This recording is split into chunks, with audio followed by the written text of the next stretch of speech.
ఈరోజు చాలామంది అడుగుతూ ఉంటారు వై అమరావతి అలోనని. విభజన జరిగింది. విభజన జరిగినాక అప్పట్లో 13 జిల్లాలు. 13 జిల్లాలను మీరు చూస్తే స్ట్రైట్ గా ఏ పక్క గిర్ర గీసిన, ఈ పక్క మడకసిర లాస్ట్, ఈ పక్క ఇచ్చాపురం, ఇంకొక స్ట్రైట్ గా కొద్దిగా ఇట్లొస్తే కుప్పం. 550, 590, ఇక్కడ 594 కిలోమీటర్లు. ఎటు చూసినా సమదూరం ఉండే ఏకైక ప్రాంతం అమరావతి. ఎవరు బుద్ధి జ్ఞానం ఉండే ఏ వ్యక్తి అయినా సరే దీన్ని ఏమాత్రం కూడా డిఫర్ కారు మనిషి అనేవాడు.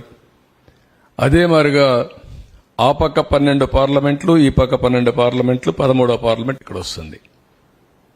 దేనికంటే సైంటిఫిక్ బేసిస్ మీకు ఏం కావాలి అమరావతి నిర్ణయించడానికి? దీనికి కులాలు కావాలన్నా, మతాలు కావాలన్నా, ప్రాంతాలు కావాలన్నా, లేదంటే రెచ్చగొట్టాలన్నా? అంటే ఎవరైనా సరే రాష్ట్రం యొక్క భవిష్యత్తును ఆకాంక్షించే ఎలాంటి వ్యక్తి అయినా సరే, అతను కరుడుగట్టిన ఉగ్రవాది అయినా సరే దీనికి ఒప్పుకొని తీరాలి. ఈ నియమనాలతో నాకు అర్థం కావడం లేదు.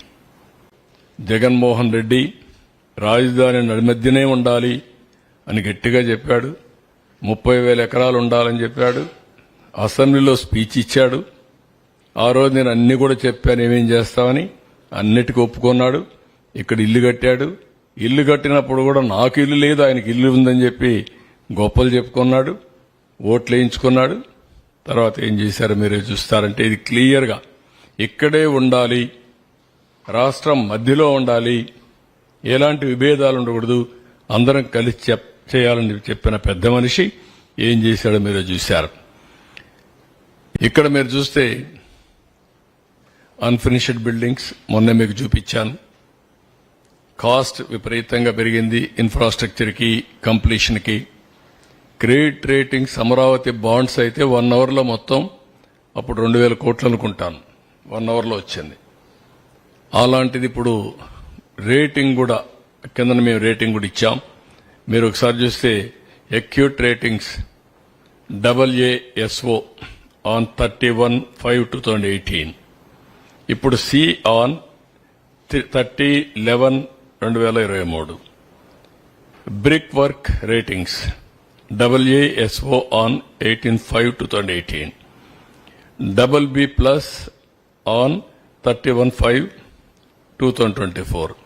Crystal rating A+ on 21/6/18. ఇది BB+ CE ఆన్ 15/5/2024. మొత్తం ఆల్ రేటింగ్స్ పడిపోయారు. What is the advantage of rating? Credibility. Credibility వల్ల, కాన్ఫిడెన్స్ వల్ల ఇచ్చేవాడు కూడా డబ్బులు పెట్టుబడి పెడతారు. తక్కువ ఇంట్రెస్ట్ రేట్ కూడా ఇచ్చే పరిస్థితి వస్తుంది. ఇన్వెస్టర్స్ లో దెబ్బతిన్నాం. బ్రాండ్ ఇమేజ్ పోయింది. రాజధాని లేకుండా 3 రాజధానులు ఆడుతూ 10 ఏళ్లుగా రాజధాని లేకుండా పోయే పరిస్థితి వచ్చింది. Pride and self respect scatter అయిపోయింది. ఇంకొక షార్ప్ డిప్రిసియేషన్, ప్రాపర్టీ ప్రైసెస్ బాగా పడిపోయినాయి. వెల్త్ జనరేషన్ జరగలేదు. పీపుల్ ఇక్కడి నుంచి పాచి పనులకు కూడా హైదరాబాద్ పోయే పరిస్థితికి వచ్చారు. వేరే రాష్ట్రాలకు వెళ్లిపోయారు. యువత మైగ్రేషన్ పెద్ద ఎత్తున ఉద్యోగాల కోసం పోయే పరిస్థితి వచ్చింది. ఉద్యోగాలు లేవు.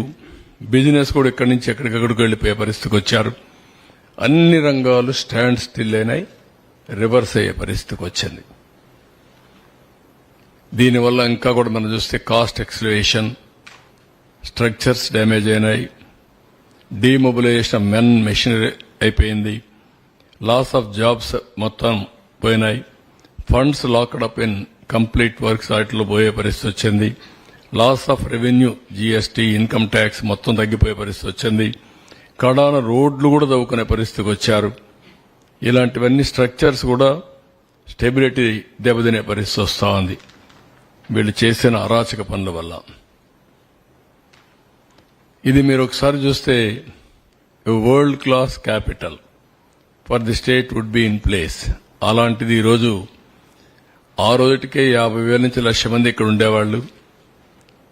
ఏ సిటీ అయినా, హైదరాబాద్ కూడా మీరు ఒకసారి చూస్తే దగ్గర ప్రజా రాజధాని అమరావతి.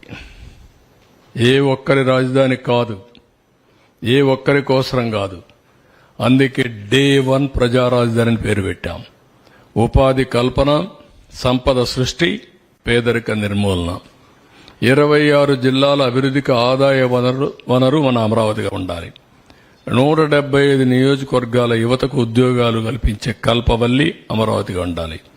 ప్రతి పంచాయతీ సంక్షేమానికి నిక్షేపం మన ప్రజా రాజధాని. ప్రతి తెలుగు బిడ్డ ప్రపంచంలో ఎక్కడున్నా గర్వపడే విధంగా ఉండాలి. నాది అమరావతిని చెప్పుకునే పరిస్థితి రావాలి. అందుకే డెవలప్ అమరావతి, గ్రో ఏపీ, దానికోసమే ఇప్పుడు ప్రణాళికలు తయారు చేసుకుంటున్నాం. కొత్తగా తయారు చేసేది ఏమీ లేదు. పాతగా తయారు చేసినటువంటి ఏవైతే విజన్ డాక్యుమెంట్ ఉందో, మాస్టర్ ప్లాన్ ఉందో, దాన్ని చేస్తూనే ఇంకా ఏదైనా ఇంప్రూవ్డ్ వర్షన్స్ వస్తాయో కూడా తీసుకొని ముందుకు పోతాం. That is our commitment.